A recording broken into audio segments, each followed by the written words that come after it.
Good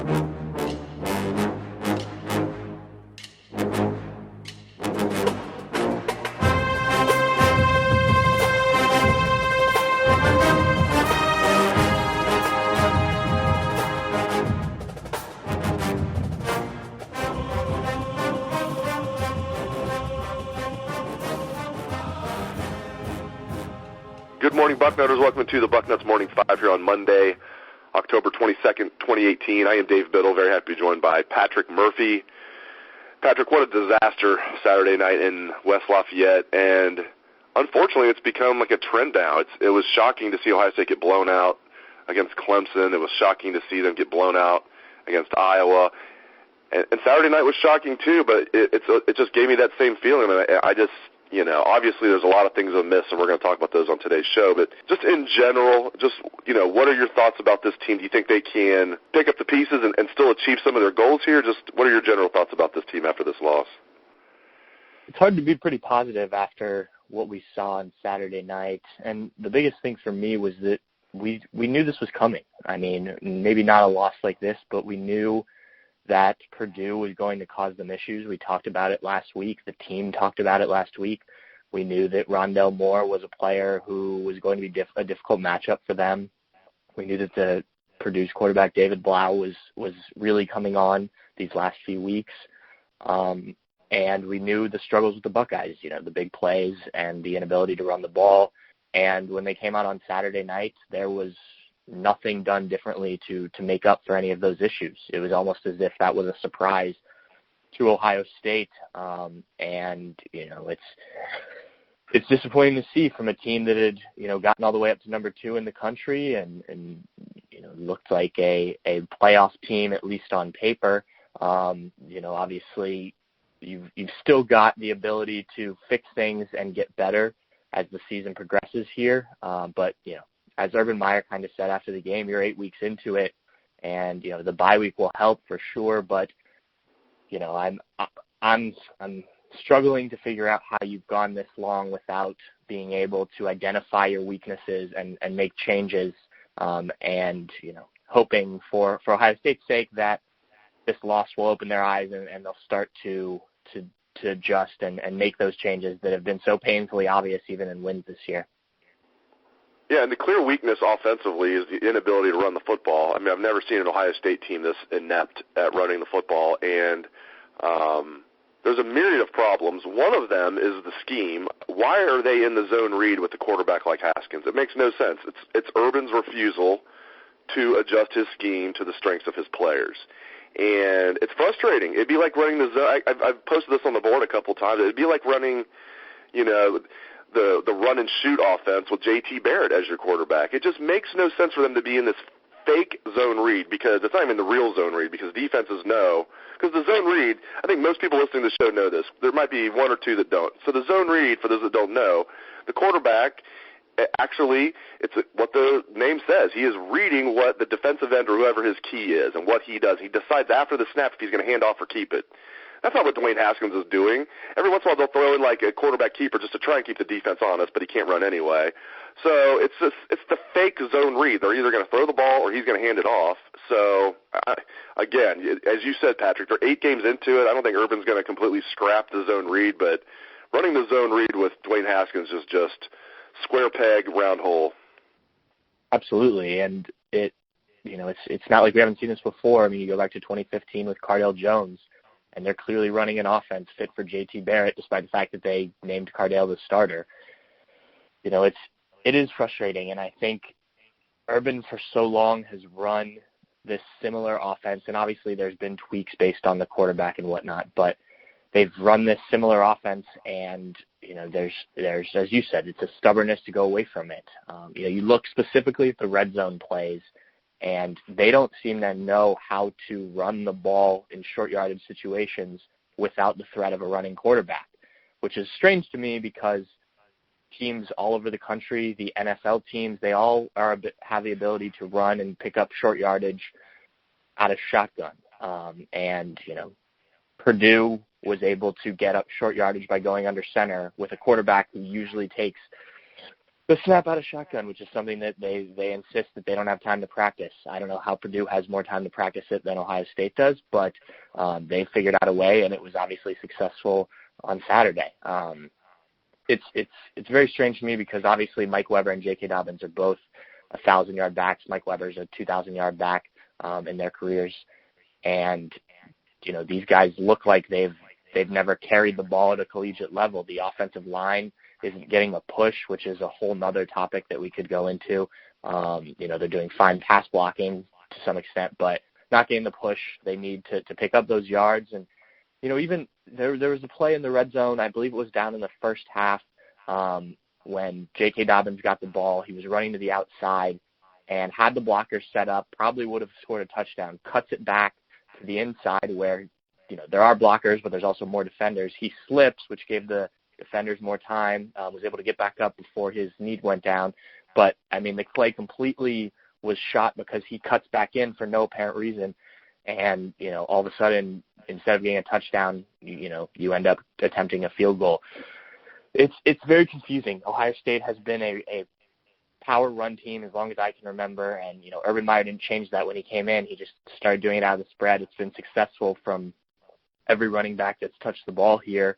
And now, for some reason, these guys can't do it just because Dwayne Haskins isn't a run-first quarterback. It's not an excuse. There's no reason for this. They had all off season knowing what Dwayne Haskins was. And even when Dwayne Haskins does run it, we saw in the Michigan game last year him pick up, I believe it was the 22-yard run that got them down towards the end zone, a play where, he took off, looked like a good runner and, was able to take a hit.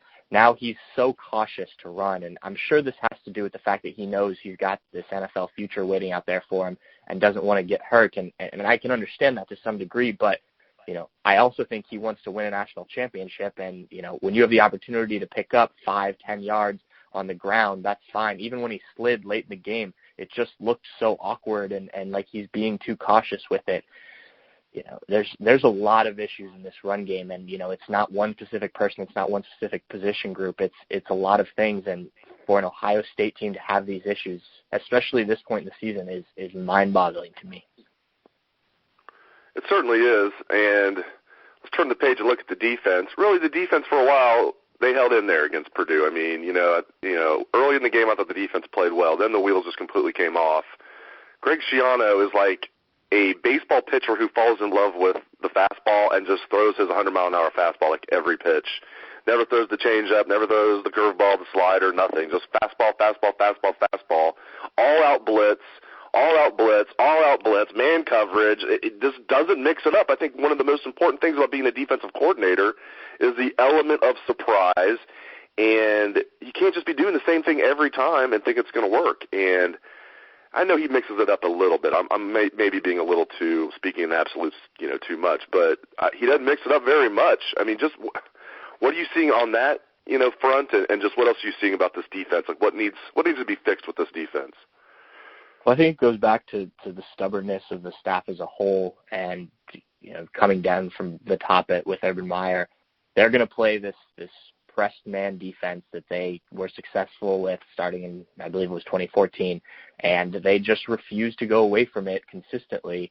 They bailed a few times in the game from the press and whatnot, but for the most part, that's what they're going to do, and they expect these corners, and a lot of times it's either a linebacker or a safety that's in the slot to play that, and these guys aren't able to do that enough. Now, they did, go away from it, like I said, some in this game, but just not enough to make a difference. And then the linebackers. We've talked a lot about the linebackers over the last year and a half, but lining them up at the line of scrimmage is just confusing to me because it gives them so much less time to react to what is happening to the play. If they're back 3, 4, 5 yards like you normally see linebackers lined up, then they can see the play better, make adjustments quickly and react to what's happening. Now they're either backing up or they're blitzing and having to react, and it's not smart with the guys that they have. There are guys that can run that. These guys clearly aren't able to do that, at least at this point in their career. And, guys like Rondale Moore are going to have big days. He's been doing it all season. I think the only team that's kept him in check, coincidentally, is Eastern Michigan, which is strange. But, for 170 yards and 2 touchdowns on, fairly basic plays that you should be able to at least, rally to the ball and get him down after he makes a catch is an issue. And I think the biggest thing, though, is that you look at how the defense played, and at halftime, he only allowed 14 points. The offense had only scored 3.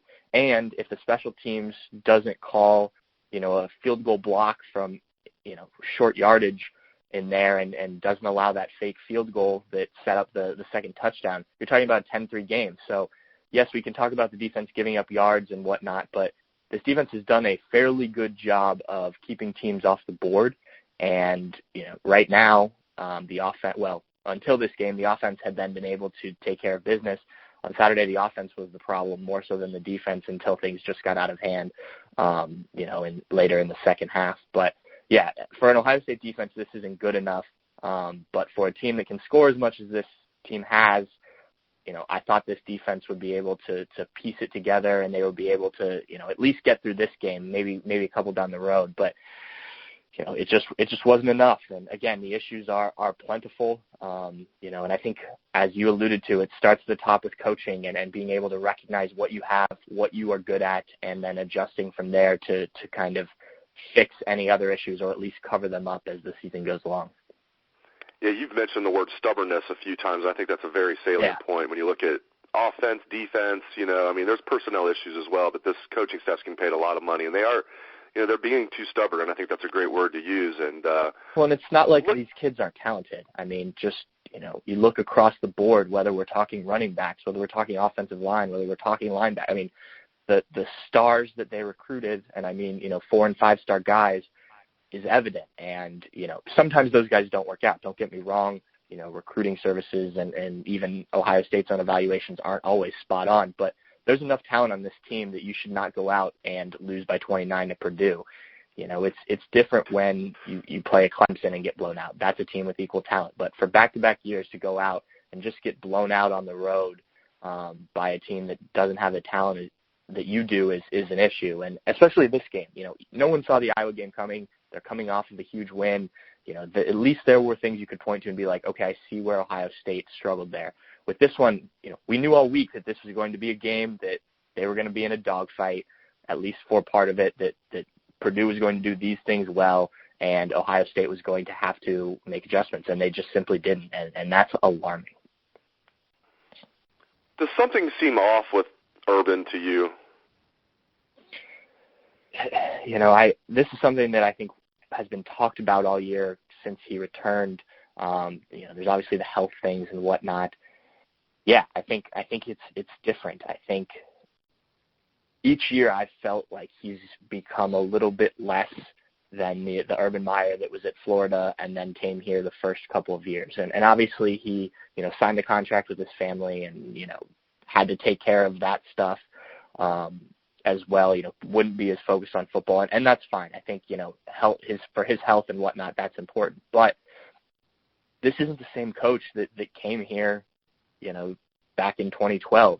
The first touchdown Ohio State scored, I believe, under Urban Meyer, they went for 2. When was the last time this team just went for 2 when they didn't need it?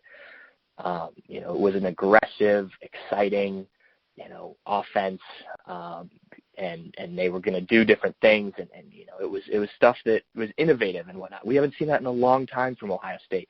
Last year I remember us talking about the fact that they were running crossing patterns with the receivers, and that was something we hadn't seen in a long time. I think that there's something off.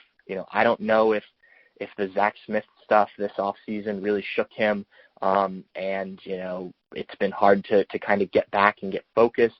But in these press conferences and whatnot, there just doesn't seem to be a lot of answers.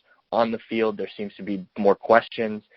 The coaching staff is made up of guys that he's been friends with for a long time, but when you look back, you can now kind of question whether or not these guys were the right guys for the job.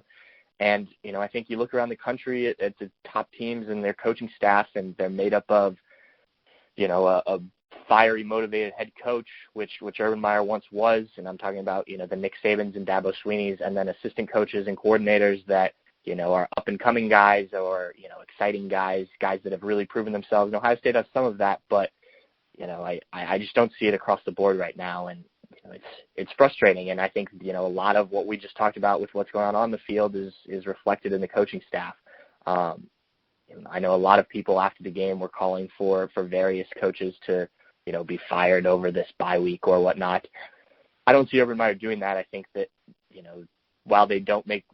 I do expect adjustments because they finally lost a game. I just can't see him firing a coach mid-season. That just, he's too loyal of a guy and maybe to a fault, as we talked about in the off-season. But I don't know, man. It's weird because this was a team with a lot of potential, and coming into the season, I think a lot of people thought there were special things, and it just hasn't. It's each week has seemed to build on issues from the week before, and the adjustments just haven't been there. And maybe the loss is what it takes. It's worked before for Ohio State, but you've got a lot of work to do now to get these things fixed and then, get yourself back in that college football playoff conversation. Because, if they can go on and win a Big Ten title, that's great. But, they need to focus on, fixing these issues because there were bigger goals than that coming into the year. This was not a fun show, but I think you came strong. I really loved your insights on today's show and what are some difficult topics to talk about. But we'll see if, seems to be like Urban has to have a loss to get his teams motivated. So maybe they'll take off after this game, but we'll see. Great stuff from Patrick Murphy. Really appreciate it, bud. And I appreciate all listeners out there for tuning in the show. Hope everyone has a great day. Let's hear that Buckeye swag, best damn band in the land.